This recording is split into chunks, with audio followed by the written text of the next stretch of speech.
You got your agent with One Summer in Savannah. I did. And we've interviewed a lot of your agent siblings, and we love all the Lark group. So thank you, Hmm. Abby, for picking the best of the best of the best. And Right. then you go on submission and Well, we have to go back. I got my book deal before I had Abby. Oh, wow. Yes. oh, So I kind of walked backwards into publishing.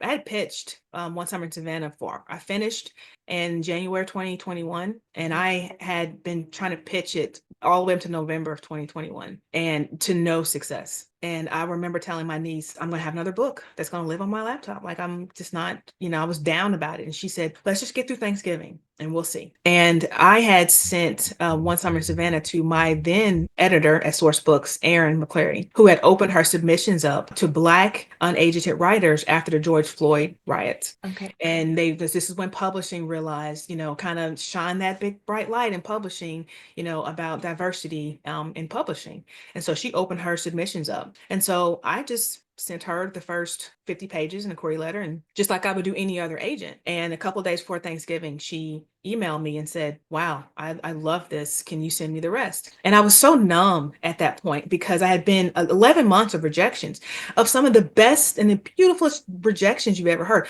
Oh, I love this story so much. The writing here is great. But it was always that but at the end. And so I was numb when I sent it to her. I was like, okay, here you go. And a couple of days before Christmas, she emailed me and said, I'm crying and laughing at the same time. And I want this. And so she took it to acquisitions, and they loved it. And she called me. So she said it was the first time that she could ever make a book deal to a writer directly, because most of the time you go through the agents. And so it was the first time she was able to do it directly. And then she says to me, okay, we can't talk anymore. You have to get an agent now.